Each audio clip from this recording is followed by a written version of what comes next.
Let me tell you a story that will completely change how you think about judging people by their profession.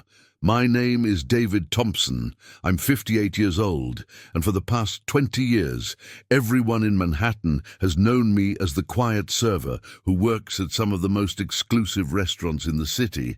Every morning, I wake up at 5 a.m. in my modest studio apartment in Queens, put on my black server's uniform, and take the subway into Manhattan, where I serve wealthy businessmen, celebrities, and socialites who see me as just another invisible face in the service industry. To everyone around me, I'm simply David the waiter, a man who takes orders, serves food, and cleans tables. Someone who says, "Yes, sir," and "Right away, ma'am," while people barely acknowledge my existence. But here's the thing. And this is where the story gets very interesting. Appearances can be incredibly deceiving. That morning, the day of what would become the most important family dinner of my life, I got a call from my daughter Sarah. She's 26 years old, works as a marketing manager at a tech company, and she's the absolute light of my life. "Dad," she said, and I could hear excitement mixed with nervousness in her voice. "Tonight's the big dinner with Michael's family.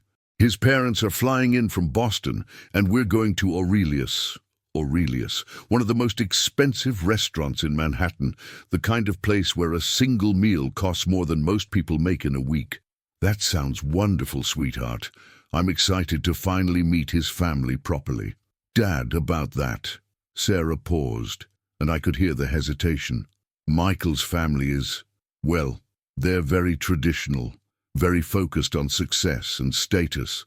His father owns 3 law firms, his mother sits on charity boards, and they're not really used to people in service jobs." My heart sank a little. After 20 years of raising Sarah alone following her mother's death, I thought I'd taught her better than to be ashamed of honest work. "Sarah, I've been working in restaurants for 2 decades. I'm not ashamed of what I do." "I'm not ashamed, Dad. It's just, Michael sometimes gets embarrassed when his friends ask what you do for a living. He doesn't mean anything by it, but his world is very different from ours." Michael, my daughter's fiancé of 6 months, a 28-year-old investment banker who made more money in a year than I supposedly made in 5. A man who had never once looked me in the eye during a conversation, who addressed me as "sir," in that condescending way rich people talk to service workers. What Sarah didn't know, what nobody in New York City knew, is that David Thompson the server was also David Thompson, silent partner and primary investor in 7 of Manhattan's most successful restaurants. 20 years ago, when my wife died of cancer and left me with a 6-year-old daughter and crushing medical debt, I made a decision that would change our lives forever. I took the life insurance money, my savings, and a small inheritance from my father, and instead of just getting by, I invested everything in a struggling restaurant in the village.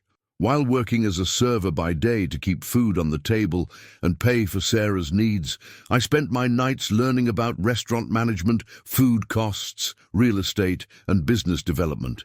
That first restaurant became profitable within 2 years. The profits from that investment funded the next one, then the next. For 20 years, I'd been quietly building a restaurant empire while serving tables, washing dishes, and being treated like an invisible member of society, all while teaching Sarah the value of hard work, humility, and treating everyone with respect, regardless of their job. Tonight, at Aurelius, a restaurant I had secretly owned for the past 5 years, I would finally meet Michael's family, and I would discover exactly what kind of man my daughter was planning to marry. I had a feeling it was going to be a very revealing evening. Aurelius restaurant sits on the Upper East Side like a temple to fine dining. Crystal chandeliers, marble floors, waiters in crisp white jackets, and prices that make most people's eyes water. I had personally selected every piece of artwork on the walls, approved every item on the menu, and overseen the renovation that had made it one of Manhattan's most prestigious dining establishments. But tonight, I wasn't David Thompson, the owner. I was David Thompson, Sarah's father who worked in restaurants. I arrived wearing my best suit, a navy blue one I'd bought at Men's Warehouse 3 years ago, and immediately felt the familiar sensation of being evaluated and found wanting by the hostess. "Good evening, sir. Do you have a reservation? I'm here for the Morgan party. Family dinner." Her smile became that practiced politeness that expensive restaurants reserve for people who clearly don't belong. "Of course! Right this way!" The private dining room was already buzzing with conversation when I arrived. Michael's family had come in force. His father, Charles Morgan Sr., a man who radiated the kind of authority that comes with generational wealth. His mother, Patricia, dripping in jewelry that cost more than most people's cars. And Michael's younger brother, Charles Jr., fresh out of Harvard Law School. Sarah spotted me first, her face lighting up despite the obvious tension in her posture. "Dad, you made it! Come meet everyone." Michael stood up reluctantly, his handshake brief and dismissive. "Sir, good to see you again." "Sir, not David, not Dad. Sir."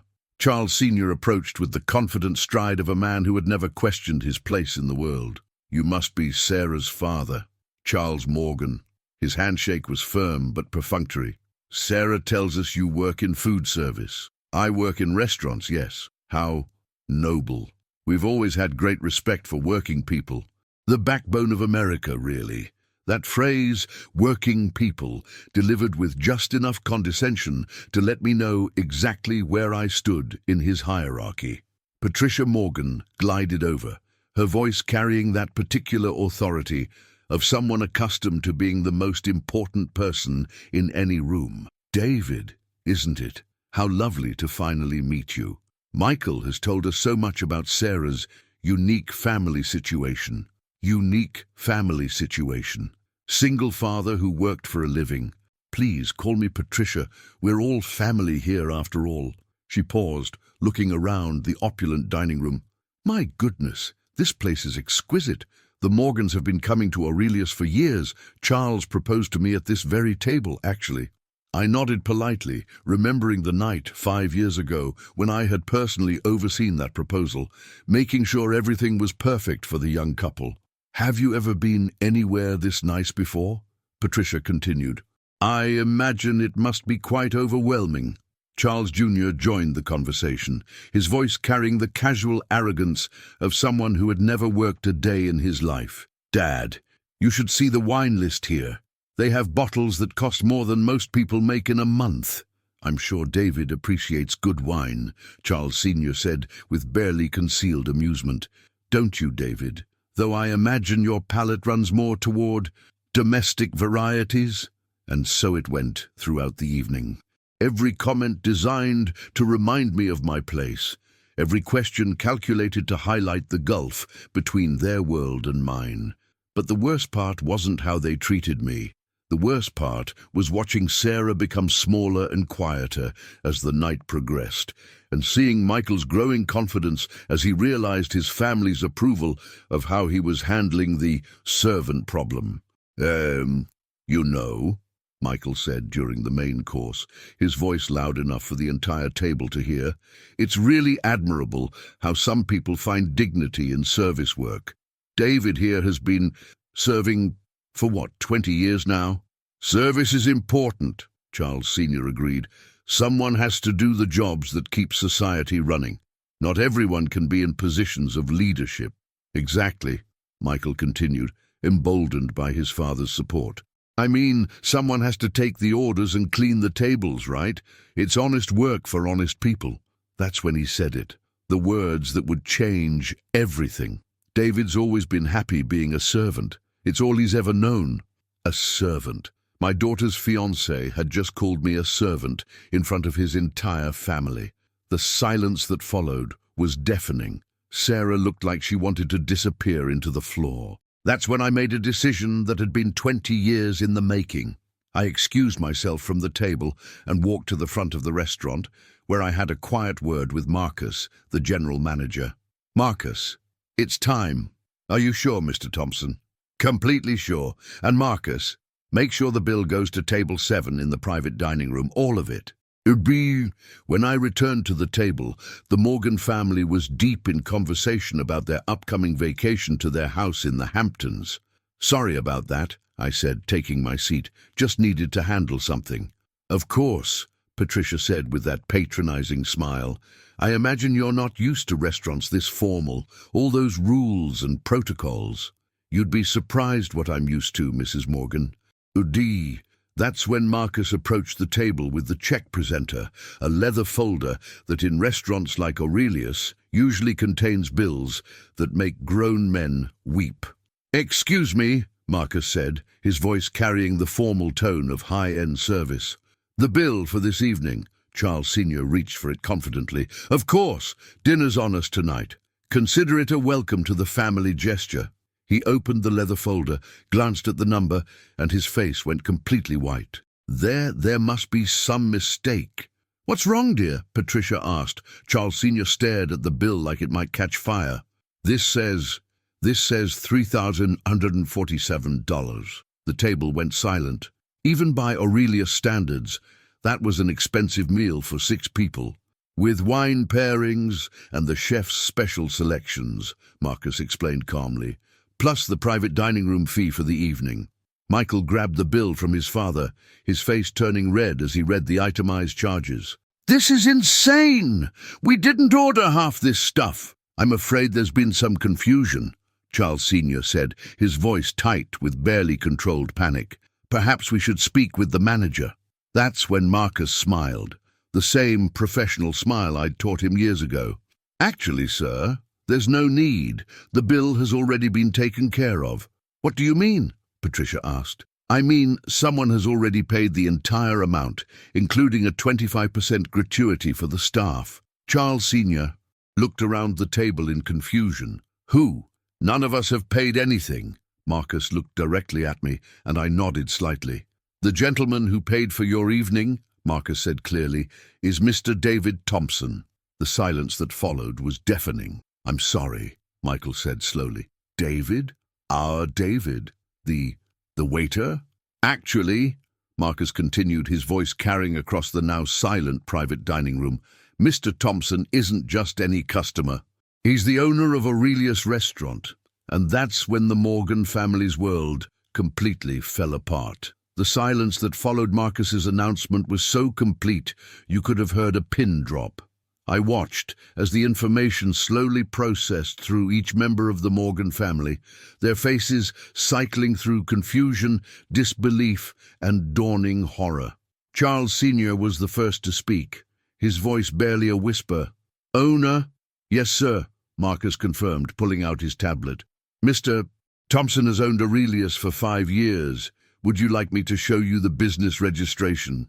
Michael's mouth was opening and closing like a fish out of water. But you're a waiter. You serve tables." "I do serve tables," I said calmly, "at several restaurants throughout the city. It keeps me connected to the actual business of hospitality." Sarah was staring at me like I'd just told her I was an alien.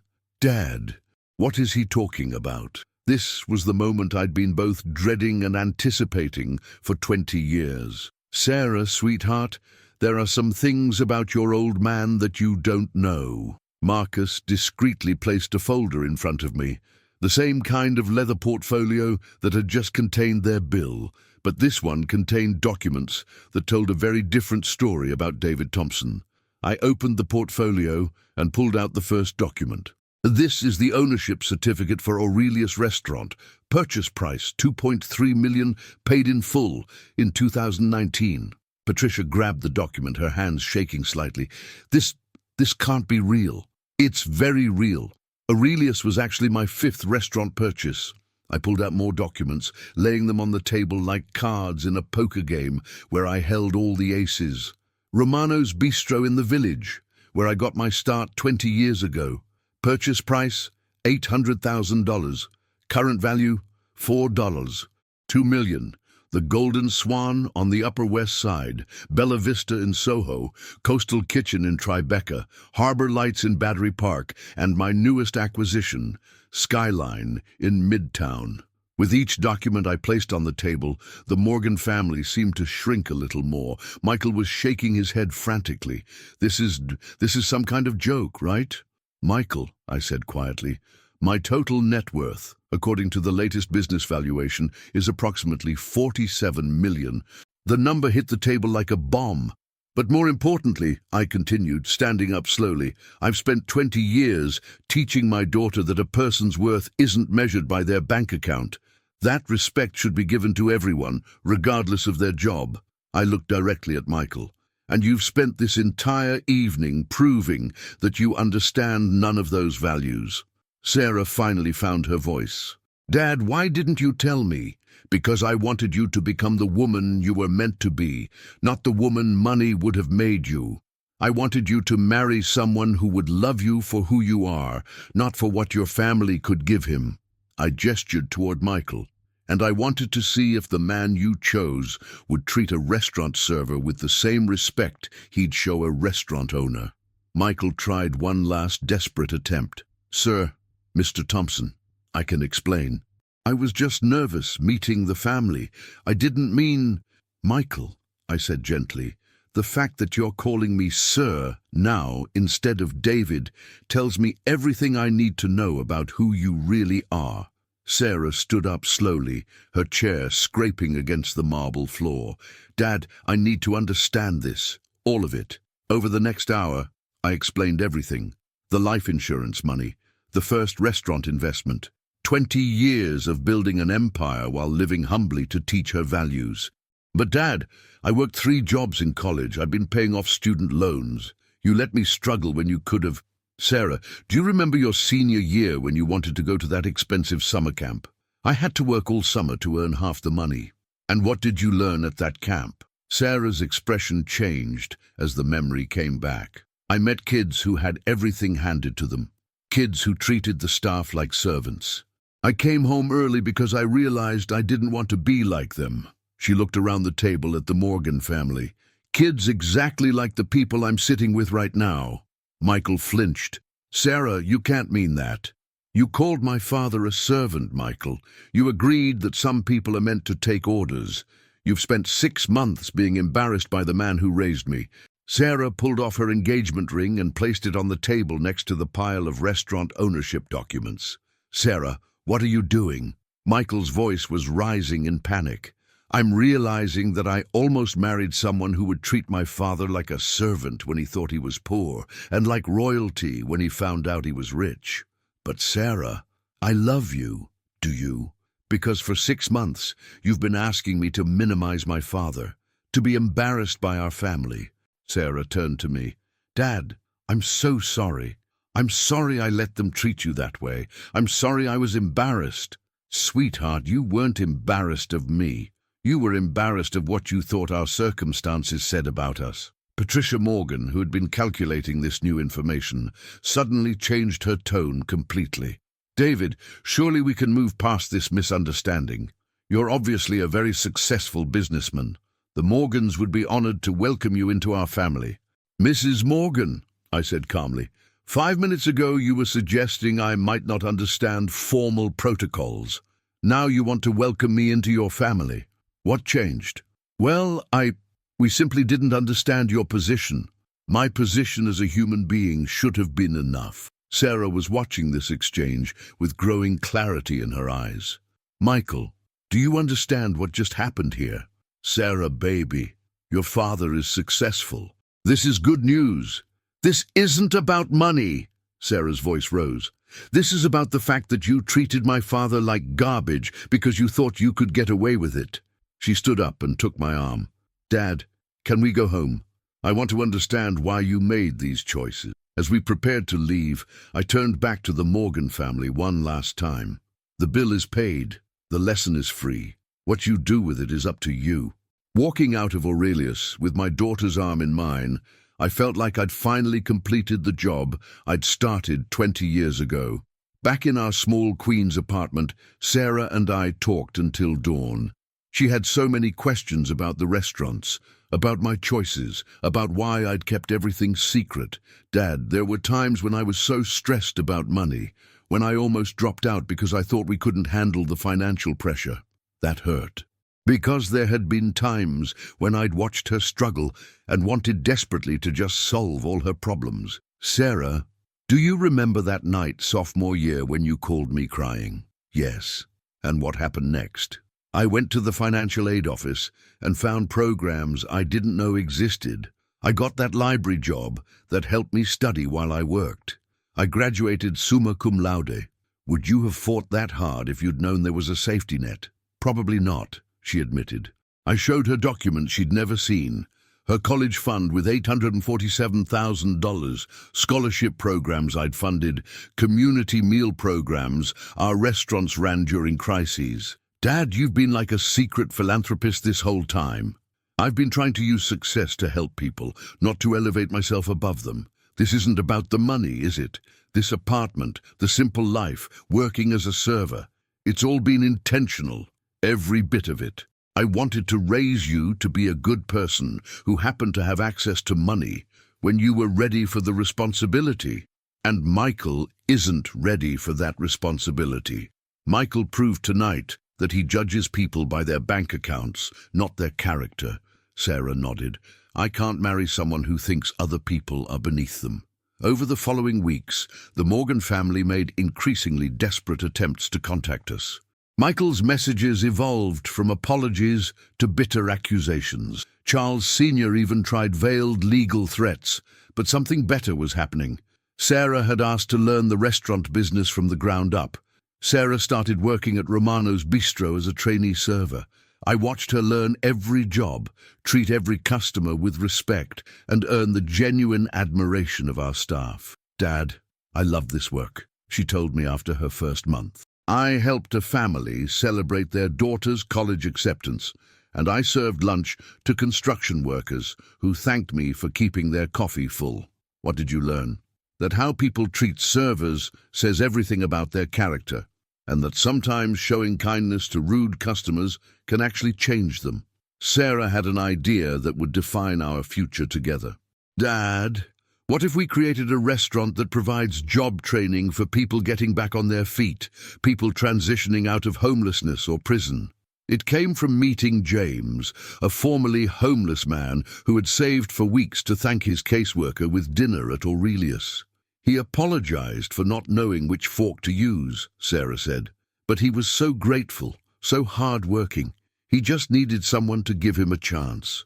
We spent months developing Second Chances Bistro, a full-service restaurant with a mission of providing employment and training for people rebuilding their lives. The response was incredible. We hired James as assistant manager.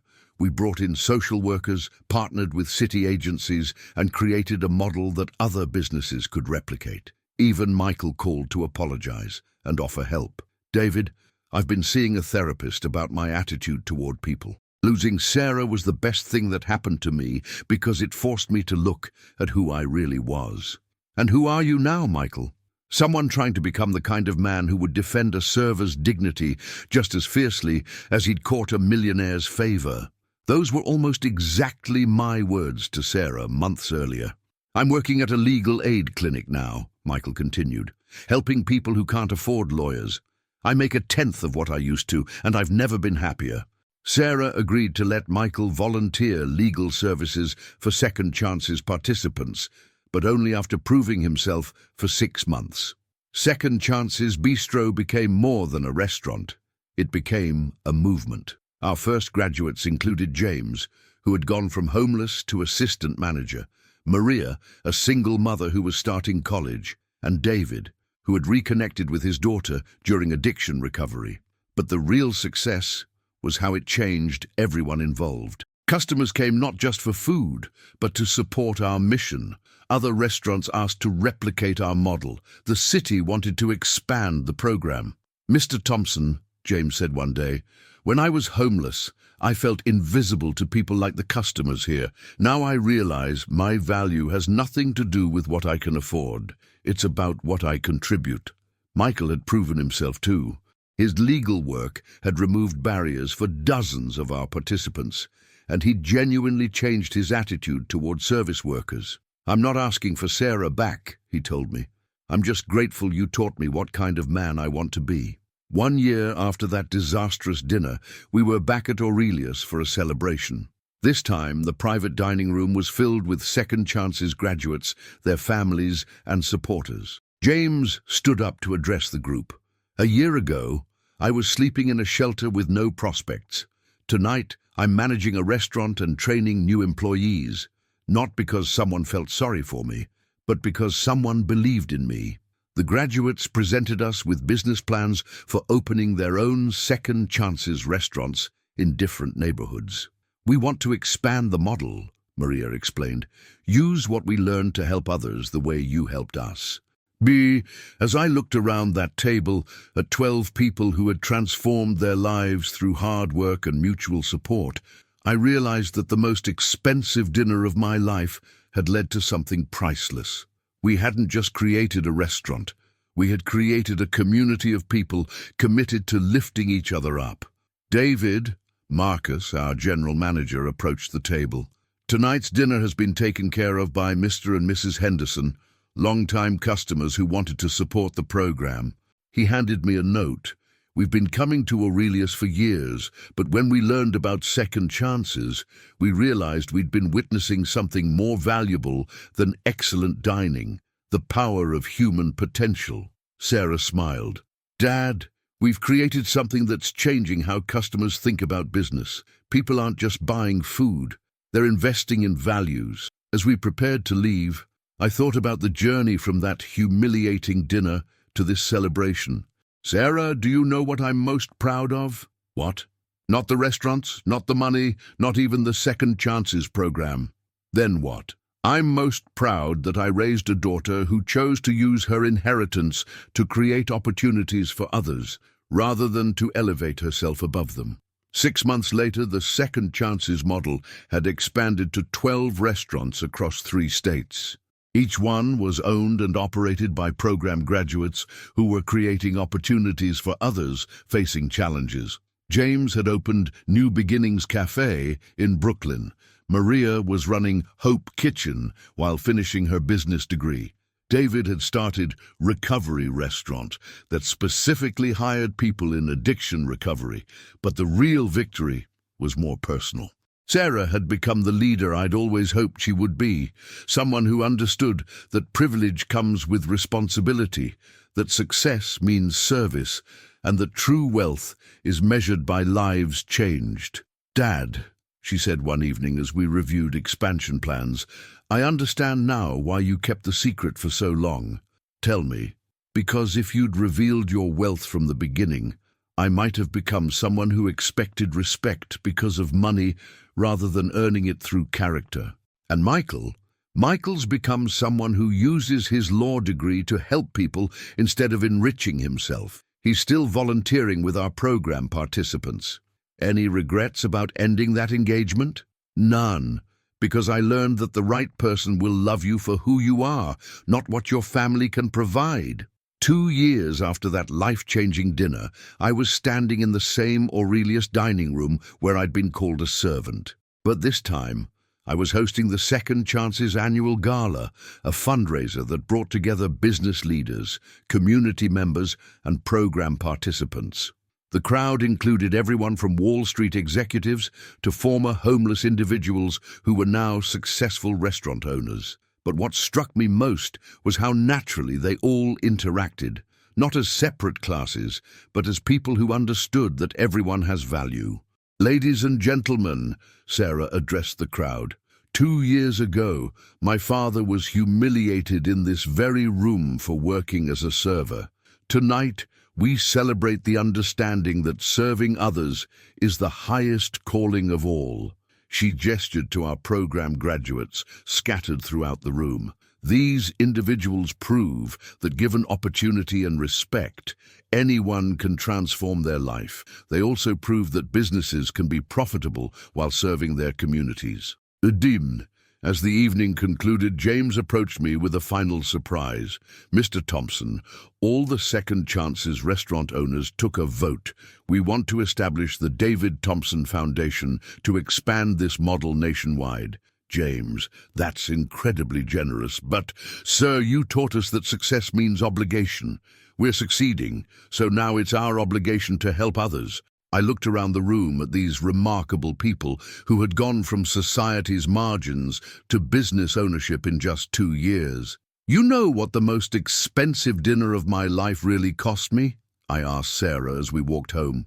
What? It cost me the illusion that money and status matter more than character, and it taught me that serving others isn't what you do when you're poor and have no choice. What is it then? Serving others is what you do when you're wealthy and finally understand what real riches look like. As we stood outside our small Queen's apartment, the same apartment we'd kept despite our wealth because it reminded us of our values, I realized that every decision I'd made over the past 20 years had led to this moment. The Morgan family had seen a servant and decided I wasn't worthy of respect. But I had raised a daughter who understood that serving others is the highest honor, that true wealth comes from lifting people up, and that the most valuable inheritance isn't money, it's values. Dad, Sarah said, do you think that dinner was really the worst night of our lives, or the best night? I thought about everything that had happened, the humiliation, the revelations, the broken engagement, and ultimately the lives changed. Sarah, I think it was the most expensive dinner that led to the most valuable outcome. How so? Because it taught us that respect can't be purchased with money. It has to be earned through character. And it showed us that the richest life isn't one where you're served by others, but one where you serve others. This story reminds us that dignity belongs to every person regardless of their profession, and that true success is measured not by what we accumulate, but by what we contribute. Sometimes the most humiliating moments become the catalysts for the most meaningful transformations, teaching us that serving others isn't beneath us, but the very purpose that elevates us.